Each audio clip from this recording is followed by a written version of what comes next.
Hello every one, ഇന്നൊരു മുട്ടപ്പുട്ടിൻ്റെ recipe ആയിട്ടാണ് വന്നിരിക്കുന്നത്. നമുക്ക് രാവിലെ ബ്രേക്ക്ഫാസ്റ്റിനൊക്കെ തയ്യാറാക്കിയെടുക്കാൻ പറ്റിയിട്ടുള്ളൊരു ഈസി റെസിപ്പി കൂടിയാണ് കേട്ടോ മുട്ടപ്പുട്ടിൻ്റേത്. പുട്ട് എങ്ങനെ തയ്യാറാക്കുകയാണെങ്കിൽ നമുക്കിതിലോട്ട് കറിയൊന്നും ഉണ്ടാക്കേണ്ട ആവശ്യം വരുന്നില്ല. നമുക്ക് ബാലൻസ് വരുന്ന പുട്ട് കൊണ്ടും ഇങ്ങനെ ചെയ്യാം കേട്ടോ. അപ്പോൾ ഞാനിത് 2 കഷ്ണം പുട്ട് എടുത്തിട്ടാണ് ചെയ്യുന്നത്. അപ്പോൾ നമുക്ക് തയ്യാറാക്കി നോക്കിയാലോ. ഞാനിവിടെ പാൻ വെച്ച് ചൂടാക്കിയതിന് ശേഷം അതിലോട്ട് കുറച്ച് വെളിച്ചെണ്ണ ഒഴിച്ചു കൊടുക്കുന്നുണ്ട്. ഇനി ഇതിലേക്ക് നമുക്ക് കുറച്ച് കടുക് പൊട്ടിച്ചെടുക്കാം. കടുകൊക്കെ നന്നായിട്ട് പൊട്ടിയതിന് ശേഷം നമുക്ക് ഇതിലോട്ട് വറ്റൽമുളക് ചെറുതായിട്ട് അരിഞ്ഞത് കൂടെ ചേർത്ത് കൊടുക്കാം. ഇതൊന്ന് ഏകദേശം ഒരു ഗോൾഡൻ കളർ ആകുന്നത് വരെ നമുക്കൊന്ന് വഴറ്റിയെടുക്കാം. ഇനി ഇതിലേക്ക് ഒരു സവാള അരിഞ്ഞത് കൂടെ ചേർത്ത് കൊടുക്കാം. പുട്ടിൻ്റെ കഷ്ണങ്ങളൊക്കെ കൂടുതലായിട്ട് എടുക്കുന്നുണ്ടെങ്കിൽ നമുക്ക് സവാളയുടെ ക്വാണ്ടിറ്റിയും കൂട്ടാവുന്നതാണ് കേട്ടോ. ഇത് ഏകദേശം ഒരു ബ്രൗൺ കളർ ആവുന്നത് വരെ നമുക്കൊന്ന് വഴറ്റിയെടുക്കാം. ഇനി ഞാനിതിലേക്ക് ഒരു പച്ചമുളക് ചെറുതായിട്ട് അരിഞ്ഞത് കൂടെ ചേർത്ത് കൊടുക്കുന്നുണ്ട്. പച്ചമുളകിന് പകരമായിട്ട് നമുക്ക് വേണമെങ്കിൽ കുരുമുളകിൻ്റെ പൊടി കൂടെ ചേർത്ത് കൊടുക്കാം കേട്ടോ. ഇനി ഏകദേശം ഇതൊന്ന് നമുക്ക് വഴറ്റിയെടുക്കാം. ഇനി ഇതിലേക്ക് ഒരു തക്കാളി പകുതി ചെറുതായിട്ട് അരിഞ്ഞത് കൂടെ ചേർത്ത് കൊടുത്തിട്ട് നന്നായിട്ടൊന്ന് വഴറ്റിയെടുക്കാം കേട്ടോ.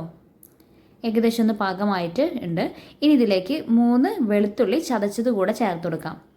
ഇനി ഇതിലേക്ക് നമുക്ക് കുറച്ച് പൊടികൾ കൂടെ ചേർത്ത് കൊടുക്കാം. 1/4 ടീസ്പൂൺ മല്ലിപ്പൊടി, ഒരു പിഞ്ച് പെരിഞ്ജീരകത്തിൻ്റെ പൊടി ചേർത്ത് കൊടുക്കാം.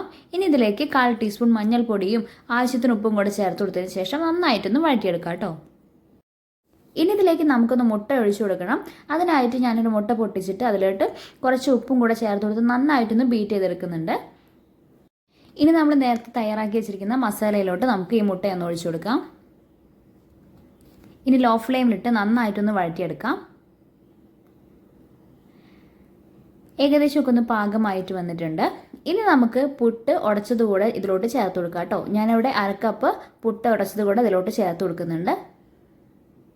ഇനി ഇതൊന്ന് നന്നായിട്ട് നമുക്ക് മിക്സ് ചെയ്ത് കൊടുക്കാം. നമ്മുടെ പുട്ടിൽ ഈ മസാലയുടെ ഒക്കെ കളർ ഒന്ന് പിടിക്കുന്നത് വരെ നമുക്ക് ലോ ഫ്ലെയിമിലിട്ടൊന്ന് വഴറ്റിയെടുക്കാം. ഇനി ഇതിലോട്ട് ഞാൻ അല്പം നെയ്യ് കൂടെ ചേർത്ത് കൊടുക്കുന്നുണ്ട് കേട്ടോ. നെയ്യ് ചേർത്തിട്ടുണ്ടെങ്കിൽ നല്ലൊരു ടേസ്റ്റ് ആയിരിക്കും ഇതിന്. നിങ്ങൾക്ക് വേണമെങ്കിൽ മസാലയൊക്കെ താളിച്ചെടുക്കുന്ന സമയത്ത് നെയ്യ് ചേർത്ത് കൊടുക്കാവുന്നതാണ് കേട്ടോ. ഞാനിത് അവസാനമാണ് കുറച്ച് നെയ്യ് ചേർത്ത് കൊടുക്കുന്നത്. ഇനി ഇതിന് മുകളിലായിട്ട് നമുക്ക് കുറച്ച് മല്ലിയില കൂടെ ചേർത്ത് കൊടുക്കാം കേട്ടോ. എന്നിട്ട് ലോ ഫ്ലെയിമിലിട്ട് നന്നായിട്ടൊന്ന് നമുക്ക് മിക്സ് ചെയ്തെടുക്കാം.